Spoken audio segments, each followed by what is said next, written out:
Et bonsoir à tous. Salut! Aujourd'hui, on va vous parler de Astérix et le combat des chefs, adapté de la BD du même nom de Goscinny et Uderzo, adapté par Alain Chabat pour Netflix sur une série donc de 5 épisodes. Et voilà, donc comme d'habitude, un petit synopsis, un petit contexte dans lequel on l'a regardé.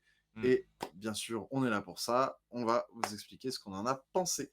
absolument, Du absolument. coup, du coup, du coup, du coup, du coup, Du coup, Benjamin. Maxime, j'ai Oui. envie de te dire que comme tu es l'expert en chef d'Astérix ici, je Oui. vais te laisser faire le pitch Oui, c'est vrai. de la C'est vrai que série. Comme ça a du ça, sens. tu auras sûrement les meilleures vibes, les meilleures ondes que moi sur ce coup-là pour le faire.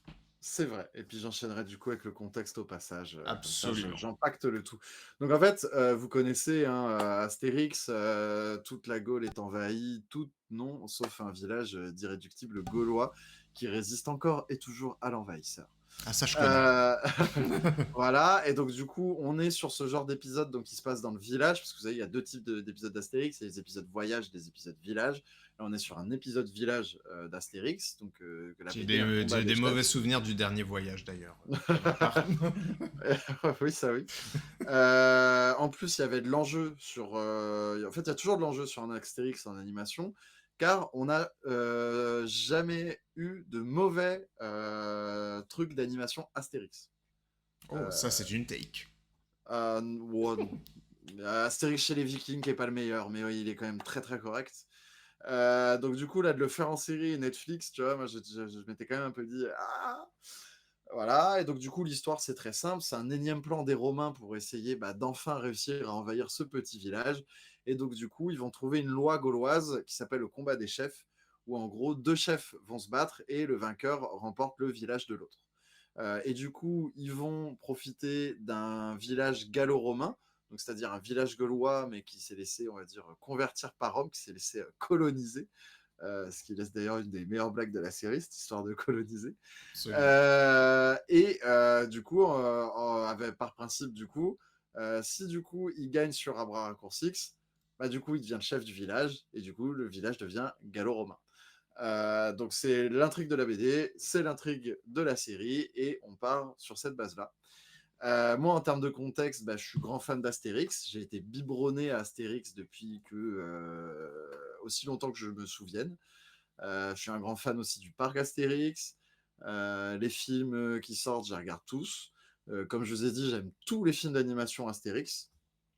Du coup, le combat des chefs avait jusque-là jamais été adapté.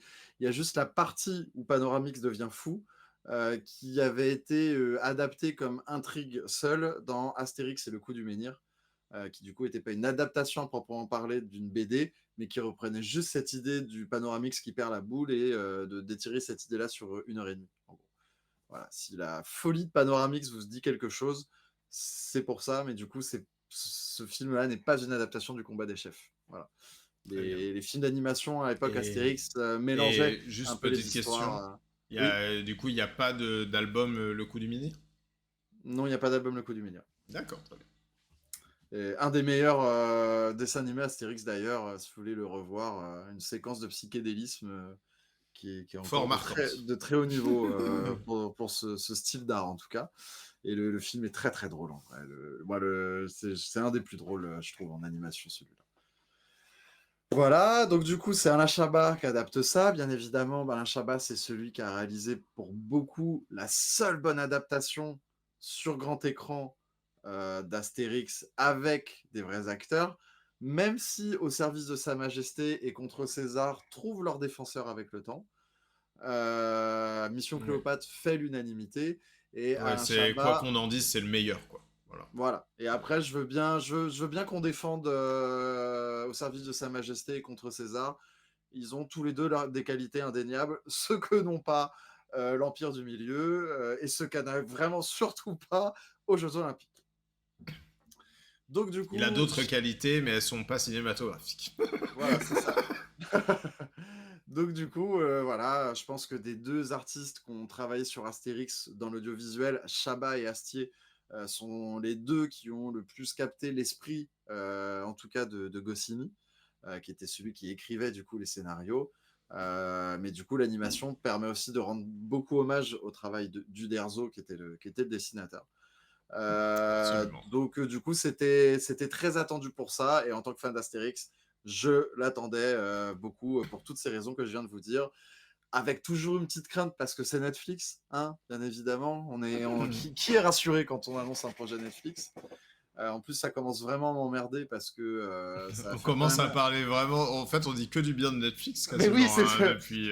Mais, mec, faisons une critique d'Electric State histoire de rééquilibrer le karma de Netflix sur la chaîne. La prochaine sortie Netflix, peu importe laquelle, on l'a fait. C'est balle perdue 3, frérot. Ah merde. Bon, non, je suis sûr qu'il y a un film à la con qui sort avant Balpertu 3, c'est sûr. Donc Genre voilà. vendredi, là, c'est demain, c'est sûr, il y a un film qui sort nul. C'est sûr. On n'a juste même pas vu la promo, tu vois. C'est vrai. Bon, allez, on vous en parlera. On fera 3 vues. Et Absolument. puis, voilà. Non, en tout cas, voilà. Benjamin, toi, tu le regardais dans quel contexte? Ah bah moi c'est très simple, hein, c'est du Astérix, je suis pas un grand fan mais je connais, j'aime bien.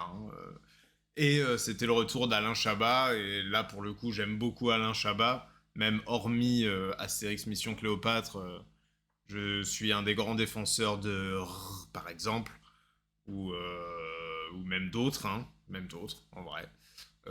Et aussi de ce qu'il a fait avant, après. Enfin bref, un grand fan d'Alain Chabat, quoi, comme beaucoup de gens, j'ai envie de dire.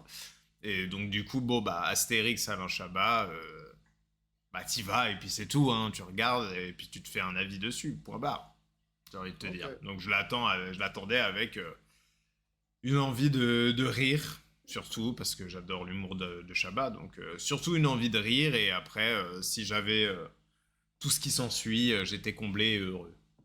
Voilà. Ok. Voilà, et donc du coup, pour commencer un peu la partie critique, on va ouvrir sur bah, l'équipe du film, parce qu'Alain Chabat, il n'était pas tout seul, notamment au niveau du casting.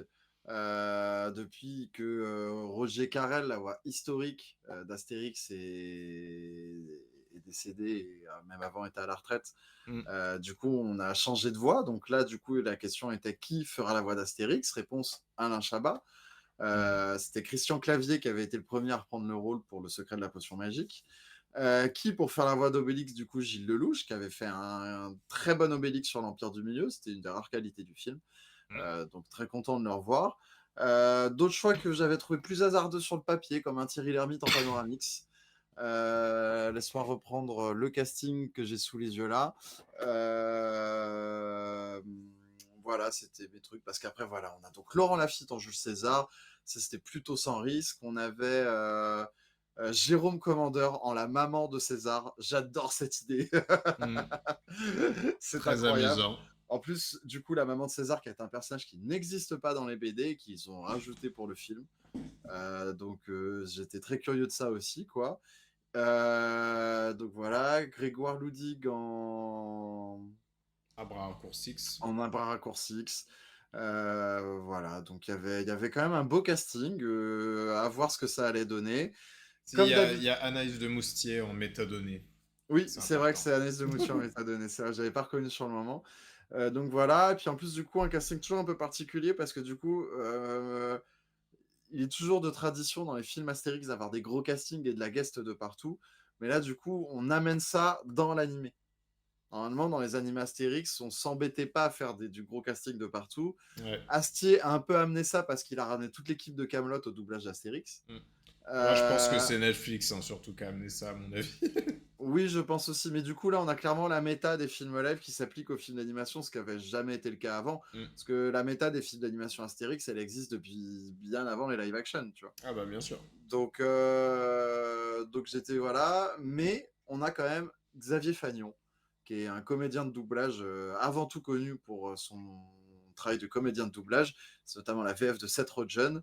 Je replace un petit coup de Regardez The Studio. J'ai Euh, commencé, d'ailleurs, je sais même pas si je te l'avais dit. non, tu me l'avais pas dit. Donc J'ai voilà, vu le premier épisode. on a quand même Bravo!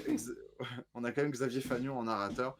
J'aurais quand même aimé peut-être un peu plus de comédiens de doublage que juste des grosses guests par-ci par-là. Mais voilà, c'était quand même bien. Donc, ah, il y a quand même Barbara Tissier en Yellow Submarine, pardon. Mais elle a 3 répliques, donc je ne l'avais pas reconnue. Ouais. Et aussi dans l'équipe duquel il s'est entouré, parce que du coup, il était avec un des auteurs avec lequel donc Benoît Houillon, qui est un des auteurs de Burger King, c'est un auteur avec lequel Chabat travaille sur déjà plein de ses projets. On a Pierre-Alain Bloch, qui a aussi écrit une partie du film, qui est notamment quelqu'un qui avait animé et travaillé sur les Avez-vous déjà vu, Mhm. qui avait fait partie de l'équipe d'animation de qui avait aussi fait la petite séquence dans la pyramide, dans le noir, là, dans Astérix et Obélix Mission Cléopâtre, et qui faisait aussi partie de l'équipe d'enfants de Dingo et Max, Benjamin, comme on y revient toujours. Oh, Dingo et Max, mais quel film incroyable, bien évidemment. Voilà, on vous a fait une vidéo écrite, tournée, avec des sketchs, avec des scénarios, avec tout plein de trucs comme ça. Vidéo analyse. Voilà, une vidéo d'analyse de Dingo et Max. On vous invite à aller la voir. Pour YouTube, on va vous mettre le lien quelque part. Benjamin, Ouais, je tu peux pense que faire ce ça, je sera crois, hein. plus de mon côté. Par là, ça devrait être là. Ok, voilà. Donc Cliquez ici, les amis. on vous laisse aller la voir. Et aussi, du coup, en direction d'animation, un mec qui était passé avant chez DreamWorks et qui avait déjà travaillé sur Astérix. Donc Astérix, Surprise de César, Astérix chez les Bretons, Astérix c'est le coup du menhir, le fameux. Et après, qui était allé chez DreamWorks, en fait, qui avait fait Le Prince d'Égypte, Gang de requins, Nos voisins les hommes, Dragon 2, voilà, voilà. Ok. Donc, ce genre de talent français que les ricains nous ont piqué, mais qu'on a visiblement réussi à récupérer à l'occasion pour le film. Quand il était en Euh, retraite et il est revenu pour. c'est ça. Donc, en tout cas, voilà, l'animation, je trouve que c'est un point fort du film, en vrai. Oui. Le film est magnifique. Le film, pardon. Ouais, j'ai vraiment l'impression que c'est un film de 2h30 pour le coup. C'est juste sauvé par une structure Ok. de scène pré-générique. Oui. Mais le format sériel s'arrête là, quoi. Non, enfin, je trouve qu'il y a quand même un effort là-dessus, mais par contre, oui, tu peux très bien le regarder d'une traite. Mm. Ça passe très bien aussi. C'est ça. Mais je Mais pense du que coup, tu peux regarder un épisode par jour, ça passera tout aussi bien. ouais, T'auras pas ouais, ouais, c'est l'impression ça. d'avoir découpé un film en 5, quoi. Non, mais c'est ça. Et du coup, tu retrouves un peu l'esprit de la BD que tu peux te bouffer d'une traite ou que tu peux feuilleter un peu comme ça, quoi. Mais du coup, ouais, moi, j'ai trouvé ça surtout très beau. Il y a une vraie volonté d'esthétisme qui est présente. Je trouve que cet esthétisme-là est arrivé sur Astérix chez les Vikings, en tout cas dans Mhm. les Ouais, ouais, animations Astérix, c'est ça. qui était vraiment beaucoup plus marqué avec ceux d'Astier derrière. Et donc, du coup, là, on passe encore un cap. Et l'effet de la potion magique, parce que c'est toujours les fans, c'est toujours un truc qu'on attend, nous, c'est comment va être représenté l'effet de la potion magique dans ce film-là, quoi, parce qu'il est différent à chaque fois. J'ai trouvé ça très très cool d'avoir ce côté vraiment BD en fait, ce côté pop et bande Mhm. dessinée moderne. Ouais, bah, notamment, Alain Chabat disait qu'il avait été très marqué par Spider-Verse, par les deux Tiens donc, Spider-Verse, et que on y revient toujours aussi. du coup, ce côté esthétique BD, encre qui bave un peu parfois sur quelques effets, bah, notamment l'effet de la potion magique, Mhm. ou de problèmes d'impression, ce genre de trucs, et bah, du coup, et c'est des choses qu'il voulait refaire aussi à l'intérieur du coup de la série Astérix. Ouais, ça se sent, puis c'est ça qui est cool, c'est qu'on sent l'amour de Chabat l'univers d'Astérix et aussi pour l'histoire qu'il adapte. Ouais. Et pour Euh, l'animation en général d'ailleurs. et pour Parce que l'animation c'est en son général. premier truc d'animation quand même, hein. Ouais, c'est vrai. Bah, si tu comptes pas, avez-vous déjà vu du coup, mais sinon, oui, c'est en Ouais, tout cas son mais il premier long était pas métrage du d'animation. tout. Enfin, je crois pas qu'il était vraiment à fond dans le Ah, côté si, si, créatif si, si. d'animation. Bah, il Si. réalisait pas, mais c'est sa série, avez-vous déjà vu, hein. Oui, non, mais à Mais l'écriture, mais je crois pas qu'il. ah bah, il était impliqué, oui, il animait pas lui-même, mais il était Oui, tout oui, il aussi était impliqué impliqué, mais je dedans. crois. Enfin, je crois pas que c'était impliqué vraiment pas du tout de la même manière, en tout cas, je crois. Ok, En tout on cas, va je crois que vérifier, mais... lui-même considère que Astérix est son premier projet d'animation. Donc, Ah bah oui, je pense aussi, oui, que c'est voilà. plus... c'est ambitieux, c'est un long métrage, oui, oui, oui, ça reste logique. C'est toujours une Mais... série, Maxime, ce n'est pas un long métrage, d'accord? C'est vrai, pardon. Mais du coup, voilà, donc la BD est super bien adaptée, je trouve aussi, mais ça, tu peux pas trop dire, Benjamin. Non, mais bien T'en as sûr, je pensé t'en quoi, du prie. coup, toi, d'ailleurs, de l'histoire, toi qui n'as pas de comparaison par rapport Mhm. au matériau de base? Bah, c'est une histoire simpliste, comme tous les Astérix, quoi. Pas besoin de faire une histoire follement rocambolesque. Un truc simple permet d'avoir une bonne histoire et se concentrer surtout, du coup, sur les personnages, sur les gags. Et voilà. Donc, du coup, une histoire simple, mais très efficace. En plus, c'est un truc où on promet un climax immédiatement. Voilà, le combat des chefs. Bon, bah, on sait que potentiellement le climax, ce sera ce fameux combat. Qu'est-ce qui va se passer jusqu'ici pour que ce combat soit épique? Même si j'avoue que bon, c'est pas si difficile, mais bon, j'avais grillé ce qui allait se passer très vite dès l'épisode 1, quoi. Parce que bon, on nous fait un focus assez intéressant du coup sur l'enfance de Ouais. Astérix et Obélix. Ce Et qui n'est donc pas du dans la coup, BD, d'ailleurs, je précise. Ce qui est un d'accord. ajout. Ça, tu vois, j'ai trouvé ça assez intéressant parce que du coup, c'était rafraîchissant immédiatement. Mais du coup, ouais, je parlais de ça pour dire que du coup, comme on met beaucoup le focus sur Obélix, bon bah, on se doute bien qu'il aura forcément une importance dans toute Oui, cette puis histoire. on monte à plus Bégalix comme le Némésis d'Astérix. Et là où c'est bien, je trouve, par rapport au matériau de base, c'est que du coup, ça redonne un enjeu supplémentaire à plus Bégalix, en fait. Ok, Euh, ouais. Là où dans la BD, il est vraiment juste le pion du plan des Romains. D'accord. Ok, ouais. Et il remplit juste sa fonction, en fait. Hmm. Que là, ça lui donne vraiment un enjeu par Ouais, rapport à c'est un Obélix. type d'écriture malin. Ouais, exactement. Et puis même, moi, pour le fan d'Astérix que j'étais, voir Mini Obélix qui traînait déjà un idéfix en bois, Ouais. et puis les voir se faire des cadeaux de copains parce qu'ils sont nés le même jour, les voir à l'école, faire un exposé et tout, j'ai trop kiffé. Vraiment, là, j'étais le Ah fan bah oui, d'Astérix, oui, non c'était mais aux anges, rien que là, quoi. complètement. Et on peut découvrir du coup que Obélix a quand même participé à deux ingrédients fondamentaux de la potion magique, homard et Fondamental. fraise. Ah ouais. J'ai adoré cette blague. En plus, il lui dit d'abord, c'est un homard, si. Et puis après, il fait, ah ok, donc homard et fraise. J'ai Non, adoré. mais moi, ce que j'ai, vu que tu parles d'un gag, je rebondis, mais ce que j'ai bien aimé, en fait, c'est que la qualité principale de Mission Cléopâtre, c'est que c'est un film vraiment en succession de vannes constantes. Ouais. Avec une succession de vannes qui est tellement intense qu'il faut voir au moins le film 5 fois, voire plus, pour toutes les capter. Euh, Tellement qu'il y en a. Et que Mm. c'était vraiment un film qui se tient par la succession de vannes. Et du Ouais. coup, j'ai bien aimé que là, ils se disent pas, vas-y, je vais refaire la même chose et hop, succession de vannes. Déjà, il a repris un album Village, qui sont des albums toujours plus politiques que les albums Voyage, bien que les Mm. albums Voyage, parce que c'est un truc qu'on ne sait pas forcément quand on n'est pas lecteur assidu des BD et Astérix, mais Astérix, c'est très politique comme BD. Et en fait, c'est vraiment des BD qui sont faits pour t'expliquer le monde. Le Tu vois, contexte politique du moment où elles sont écrites. non, pas forcément. Genre vraiment pour t'expliquer comment le système fonctionne, comment ça fonctionne. Pour les adaptations, vous avez pu voir ça par Le Domaine des Dieux, qui était adapté de la BD du même nom Du par domaine des Alexandre dieux. Astier, Mm. qui retrouvait un peu ce côté où on t'explique le monde.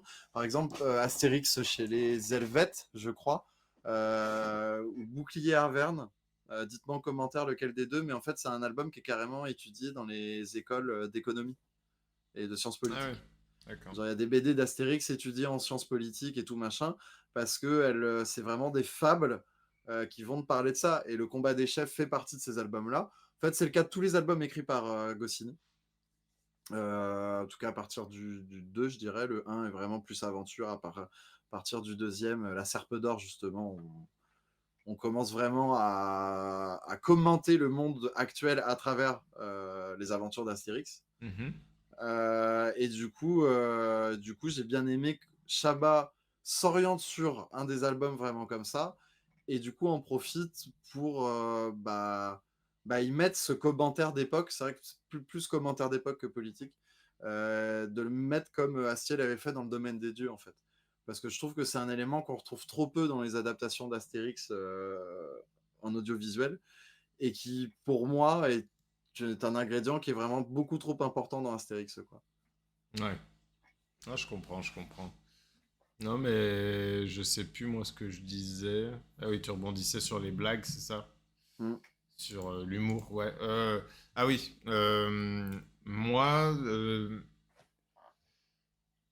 ça m'a quand même un peu manqué, j'avoue, le fait d'avoir un peu moins de blagues que Mission Cléopâtre, par exemple. Moi, ça m'a un peu manqué quand même.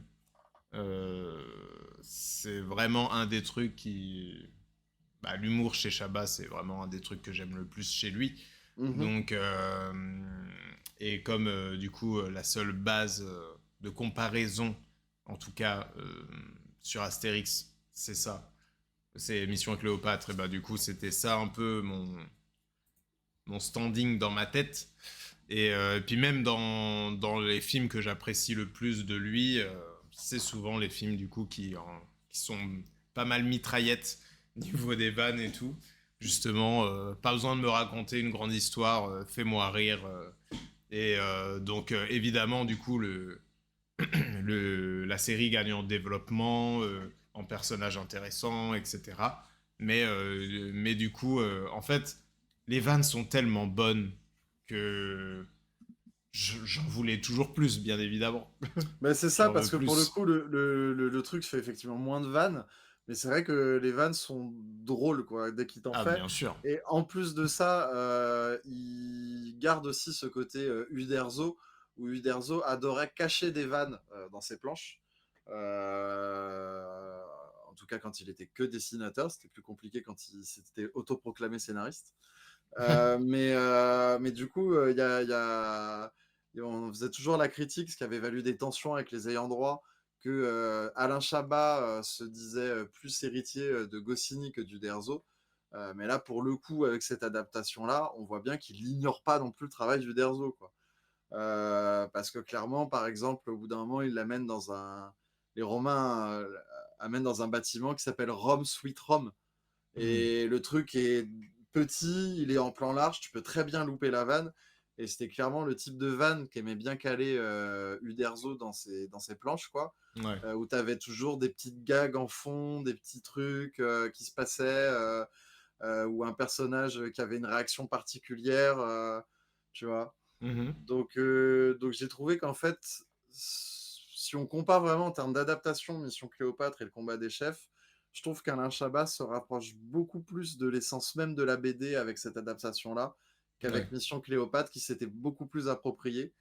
Euh, complètement. Même si Mission Cléopâtre est une excellente adaptation du truc d'origine, c'était pas ce que Goscinny a fait de plus pertinent sur le monde moderne, Hmm. euh, Ouais, comme ouais. un, comme un domaine des dieux, un Astérix chez les Helvètes, ou bah, justement le combat des chefs, qui est un des plus pertinents là-dessus, quoi.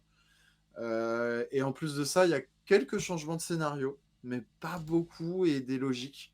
Par exemple, le personnage de... attendez, je l'avais noté. Personnage de Perclus, qui est devenu du coup Metadata. Pareil, j'en vois déjà crier au wokisme, attention, une femme. Mais Ah, c'était non, un homme, du coup, dans le...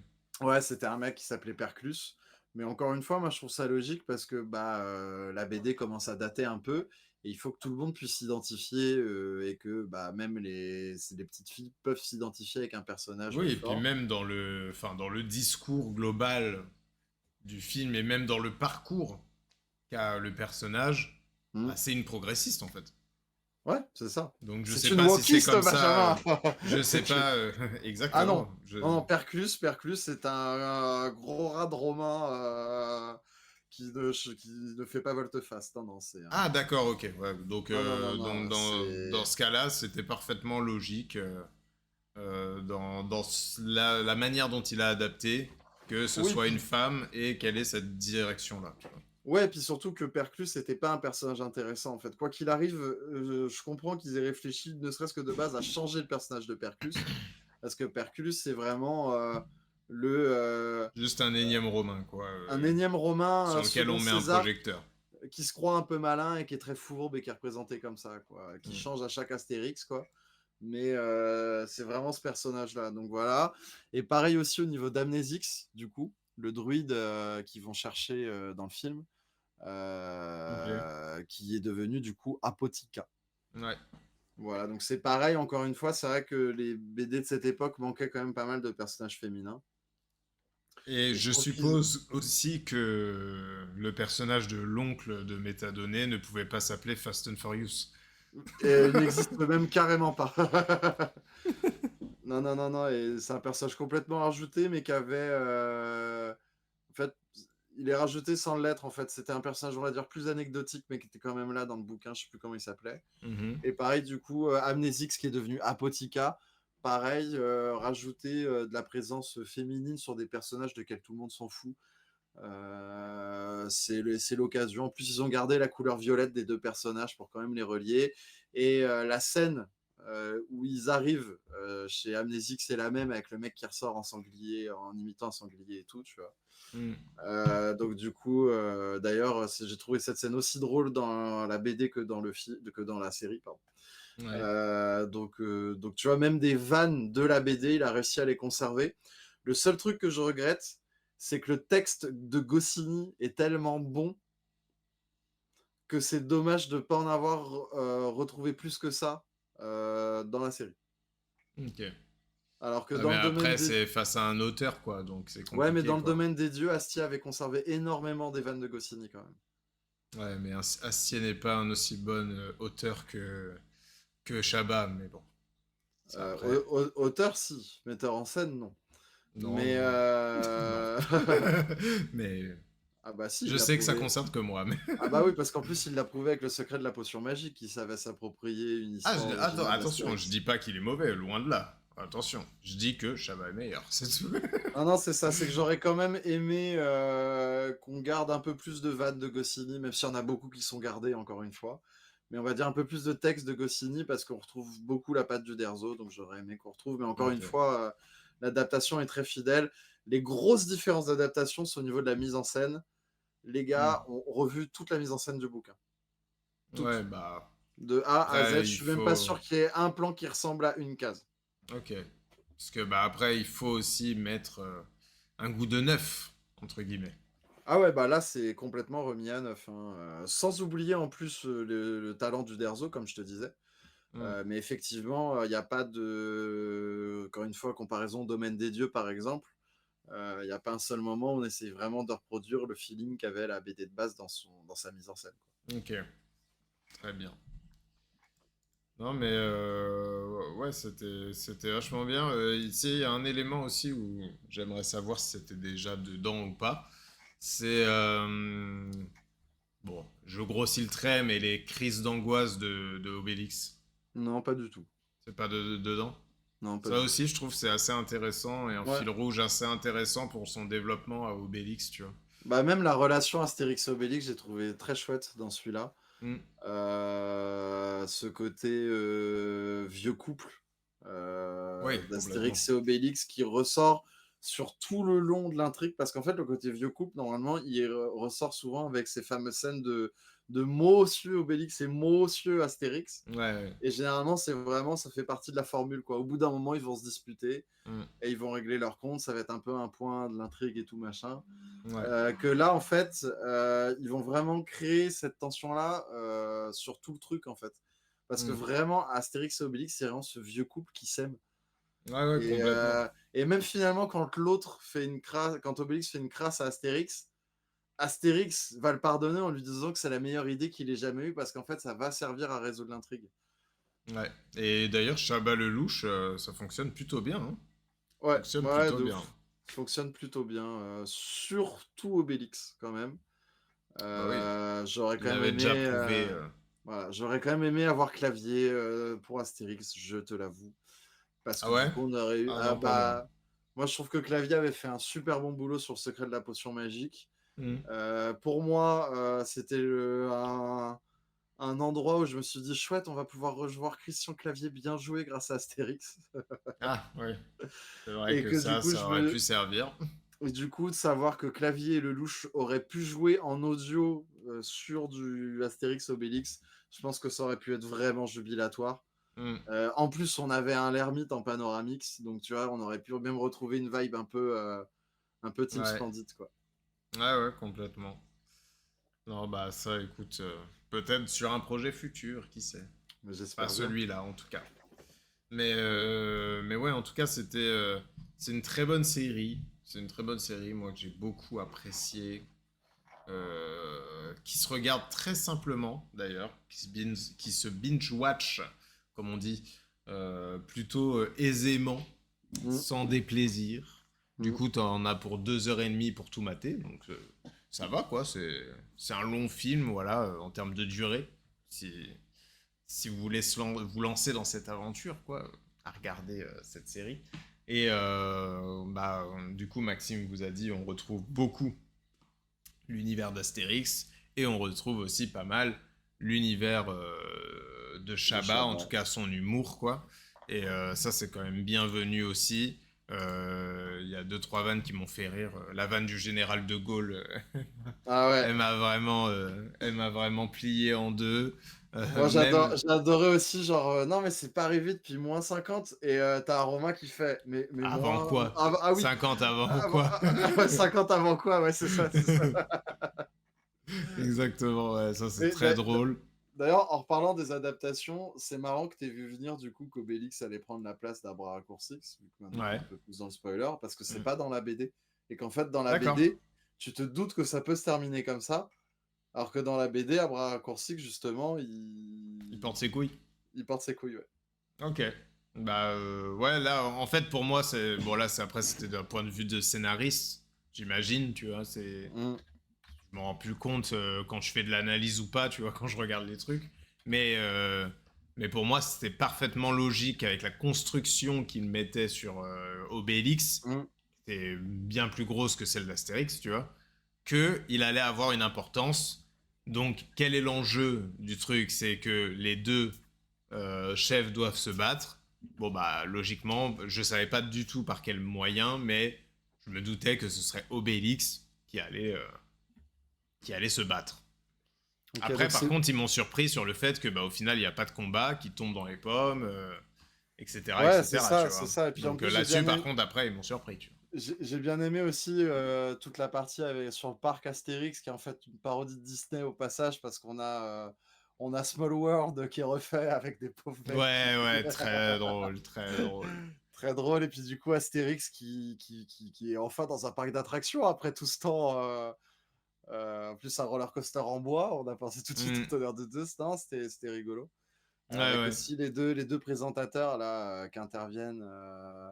Et en fait, c'est vrai que tous ces petits ajouts très modernes Mm. fonctionnent assez bien parce qu'en fait, ils sont faits toujours avec cette teinte d'anachronisme qui était propre à Goscinny. Et du coup, je trouve que c'est pas gênant qu'on nous rajoute un show télé. En plus, je trouve que Bah, et l'intervention qui est aussi très d'Astérix, propre à Chabat, hein. Donc, du coup, bah, c'est aussi ça mais qui c'est pour ça match que, et qui matchait entre les deux ouais, déjà sur le premier film. tu vois, par exemple, touche de modernité, il y a le côté, parce que les fans d'Astérix savent de quoi je parle quand je parle d'une touche de modernité malvenue dans une histoire Ah, d'Astérix. Les gens qui ont lu les BD, si je leur dis le ciel lui est tombé sur la tête, ils savent, ils connaissent le trauma. tant mieux. C'est un album qui Mettez est... en commentaire si vous connaissez le trauma. En fait, dis-toi que de toutes les communautés de fans et de fandom et tout, machin, Mhm. je crois que dans la communauté Astérix, c'est la seule communauté qui, unanimement, sans exception, renie un épisode de sa saga. Ok. Mais vraiment unanimement, c'est-à-dire qu'il y a des fois, tu as des œuvres plus ou moins détestées dans des communautés de fans, mais tu as quand même un petit groupe de défenseurs où tu as toujours un abruti pour dire non, en Oui. fait, c'est pas mal. Genre, non, mais faut le remettre dans son contexte, c'est quand même un peu bien. Non, non, là vraiment, tu vois, au point que je connais des collectionneurs des BD Astérix qui ne l'ont pas. Ah oui. Ah, dis donc. Donc, Du coup, c'est juste un tome de BD. oui, Il n'y a oui. pas eu d'animé, Oui, oui, rien eu. Astérix rencontre les extraterrestres et à fond de Goldorak à la fin, si tu veux. Ok. Voilà. Très bien. Voilà, donc du coup, Très bien. réamener des éléments modernes dans Astérix, il y a un enjeu pour, depuis cette BD-là, tu vois. Et je trouve que là, ça passe parce que c'est toujours fait dans l'idée de la parodie, dans l'idée de commenter notre époque actuelle. Bien Et tu vois, sûr. par exemple, Mais l'entrée d'Astérix à la fin du show, ça fait très match de catch, tu sais. Tu ouais. crois qu'il y a un combat, en fait, il n'y en a pas. Et en fait, il y a un challenger qui apparaît de l'autre côté qui dit non, en fait, toi, tu vas pas faire ça et tout, machin. Mmh. Tu vois, et j'ai trouvé ça pas mal qu'on aille rechercher des influences ultra modernes qui n'existaient pas du tout à l'époque d'Astérix Mmh. et qu'on arrive aussi bien à l'intégrer dans l'histoire à travers ces anachronismes et ce commentaire de l'époque moderne quand même, quoi. Bah, à la limite, il y en a une, alors moi, elle m'a fait beaucoup rire, mais qui est dans ce cas, dans ce contexte-là, mal intégrée, selon Mmh. moi, c'est la ref à Marvel. Avec Captain Armorica. Avec, ouais, mais avec Assemble, machin, là, rassemblement. Mais en fait, je dis ça parce que, tu sais, généralement, il arrive toujours à amener les vannes pour que ce soit jamais, on part jamais dans le fantastique, on part jamais dans un truc, tu vois, il y a toujours un truc réaliste dans l'univers d'Astérix pour ramener Mmh. le bail. Tu vois ce que je veux dire? Alors que Ouais, là, tranquille, le gars fait venir son marteau, ouais, ouais. exactement comme Thor, Mais en vrai, normal, poum. j'ai trouvé ça tellement drôle. Ah, mais moi aussi, c'est ce que je dis. Mais je dis, du coup, dans ce contexte-là, Oui, je suis du coup, d'accord. c'est. Ça n'a rien à foutre là, quoi, En tu fait, vois, genre, oui, c'est Thor, le frère. mais tu vois, je me demande s'ils avaient pas conscience de ça et que du coup, plus ou moins, la blague du Captain Armorica juste avant venait pas de préparer à la vanne Avengers qui Ouais, arrivait derrière, quoi. Tu vois.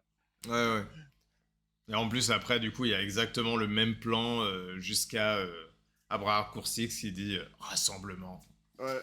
Donc, comme dans bah, déjà les BD, mais sinon Infinity. Non, pas. Non, Endgame, C'est dans Endgame. Endgame, pardon. Ouais, ça reprenait Endgame. la scène d'Endgame. Voilà.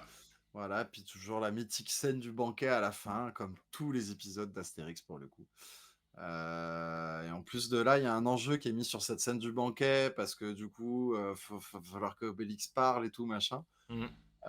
Puis Obélix en vrai manque toujours un peu de profondeur dans les BD. Ouais.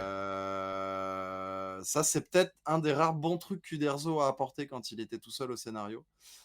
C'est d'avoir réussi à un peu approfondir Obélix. Ok. Parce qu'il n'y a pas que des défauts au run d'Uderzo sur Astérix, mais il y en a quand même beaucoup. Donc voilà, moi c'est très très validé comme série en vrai. Je suis très content de ça et moi encore une fois, du Astérix en animation, donnez-moi-en quand vous voulez parce que c'est toujours des bonbons en fait à chaque fois. Mhm. Ah ouais, bah oui, c'était très cool.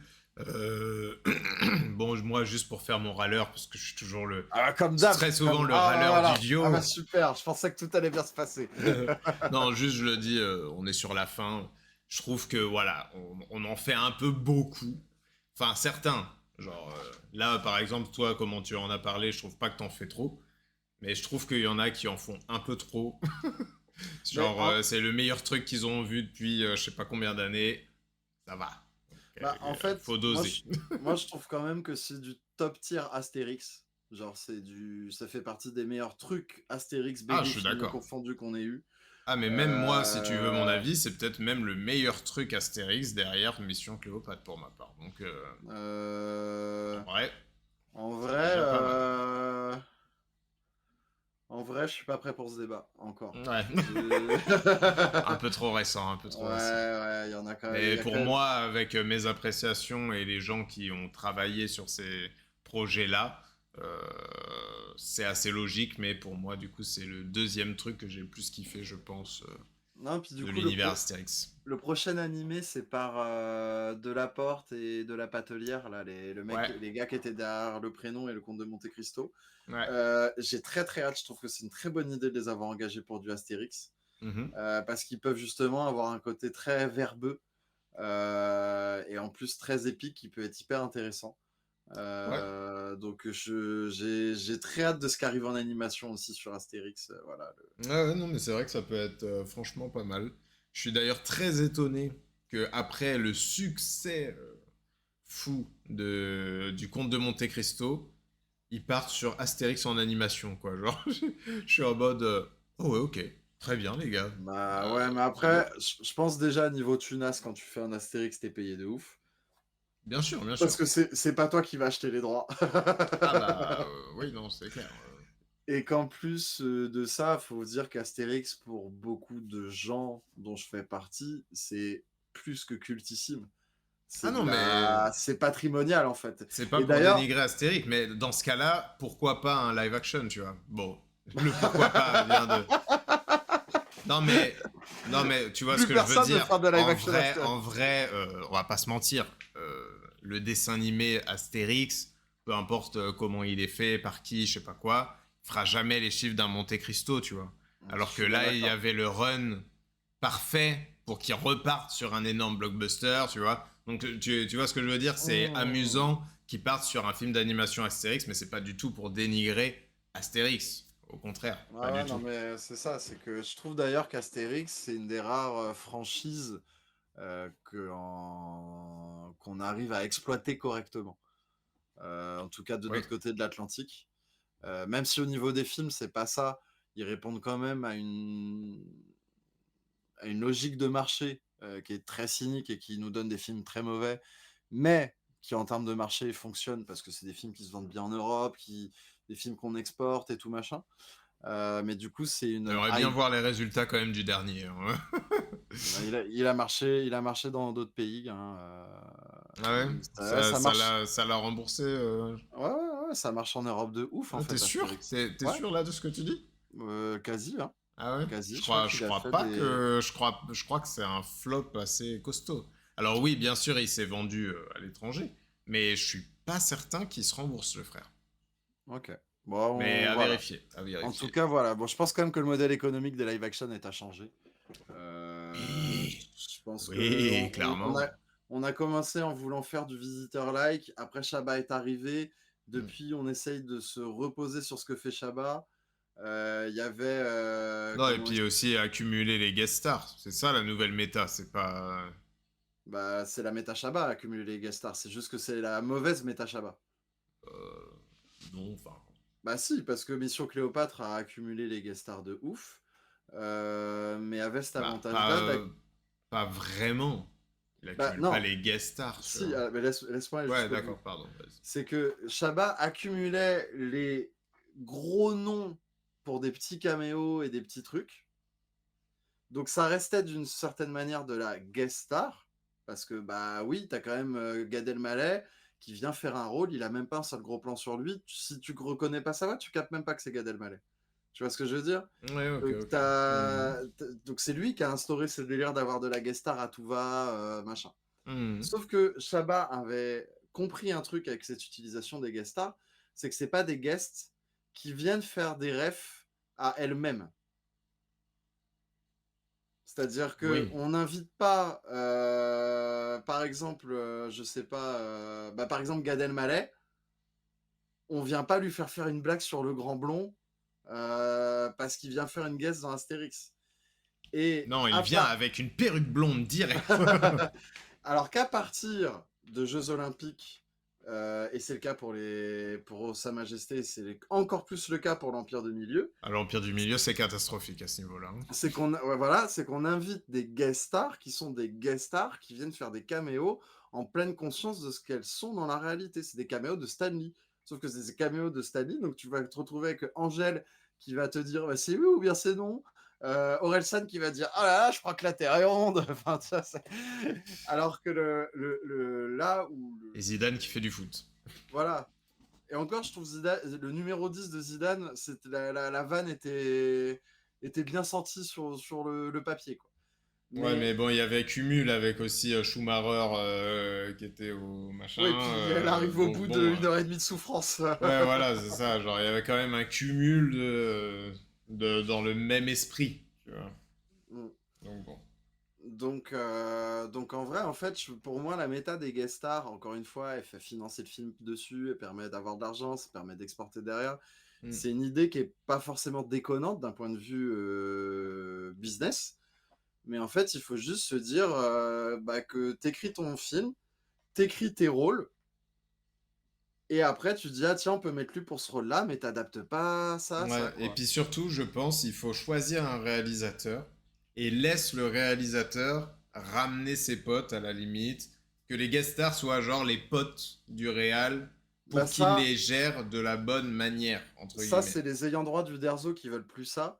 Parce que du coup, pour l'anecdote, c'est exactement ce que Chabat a fait à l'époque avec Mission Cléopâtre. Exactement. C'était plus ou moins ce que Zidi avait fait avec le premier aussi.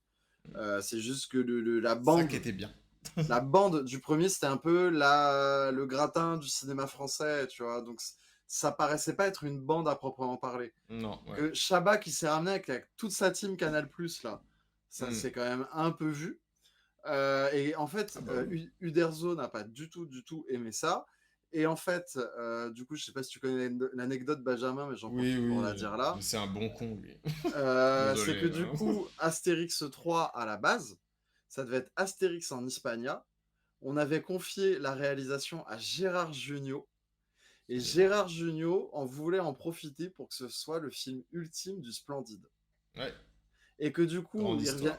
sans revenir forcément à une écriture collective qui faisait la particularité des Père Noël est une ordure, Bronzé et autres, revenir vraiment, hein, je ramène tout le Splendide, et du coup, comme ça, allez, vas-y, je fous mes potes du Splendide partout. Et c'est le barreau d'honneur du Splendide, on reviendra plus jamais tous ensemble, les gars. On termine sur un Astérix, en plus avec le budget qui va avec et tout. Et en plus, pour les lecteurs de la BD, tout le monde sait qu'Astérix en Hispanie, c'est une des meilleures BD d'Astérix. Donc, et en plus, Junio était plus ou moins il était plus ou moins dans son truc, Monsieur Batignolles et tout. Hmm. Il est capable de bien réaliser, quoi. Sauf que Uderzo qui a dit ouais, mais non, il va ramener sa bande, il va faire un film de Splendide, et ben en fait, j'en veux pas. Sauf que du coup, le Splendide s'était motivé à se réunir, et que la conséquence de cette décision nous a donné d'un côté les Bronzés 3, de l'autre Astérix aux Jeux Olympiques. Hmm. Uderzo est responsable des deux pires boosts du cinéma français qui ont à la fois coûté extrêmement cher et en plus de ça qui ont ramené énormément de gens en salle car tout le monde s'est fait flouer par la promo de ces films-là. Ah bah bien sûr. Tout ça parce que Uderzo n'aime pas Mission Cléopâtre. Ouais. Donc c'est un connard. Voilà. Ah bah il a Force à, il, force à lui. et il a aussi écrit Astérix le ciel lui tombe sur la tête donc en fait Personne c'est n'est parfait, hein. non en fait je Mais pense c'est que vrai que niveau droit, il a fait un peu chier, quoi. bah, en C'est fait, dommage. c'est juste que Uderzo, on lui doit quand même les designs d'Astérix, l'univers visuel d'Astérix, et c'est un gars extrêmement talentueux. Évidemment. Parce que quand tu lis les BD d'Astérix, d'un point de vue BD, planche, mise en scène et tout, ça reste un génie, hein, le type. Mais quand Goscinny est mort, il a décidé de reprendre tout seul le scénario. Et je pense que Uderzo, c'est un artiste qui a toujours énormément complexé, qu'on parle plus d'Astérix par Goscinny que par lui, en fait. Ouais. Et qu'en fait, cette frustration l'a poussé à pas reprendre un autre scénariste jusqu'à Le ciel lui tombe sur la tête, où là, on lui a dit, frère, lâche les rênes, tu refais plus d'Astérix après ça. Et en fait, du coup, un Alain Chabat qui fait la promo de son film en disant Goscinny, Goscinny, et en ne faisant pas honneur au côté visuel du Derzo dans le film, sachant que le premier l'avait pas fait non plus.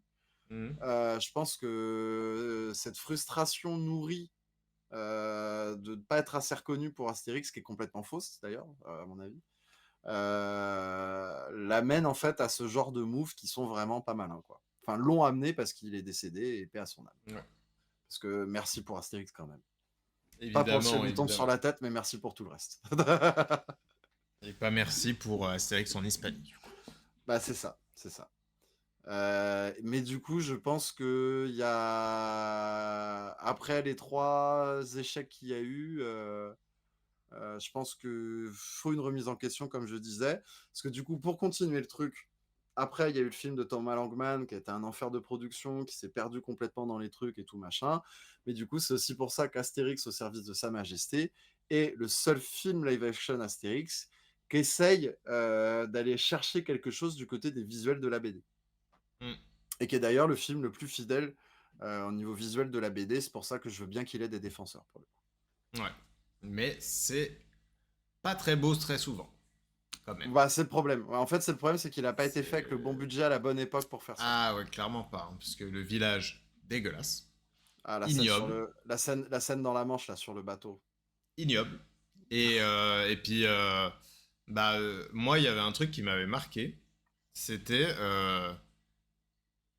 tout est propre. Hum, Tu sais, genre, les costumes, les décors, ils ont pas de vécu. Genre, non. tout est, on les a fait, on les a posés, voilà. Ah ben de ce point Alors de que vue, c'est généralement, tu sais, l'inverse. tu salis, Ah bah c'est enfin, l'inverse de tu Contre crées de la vie. César.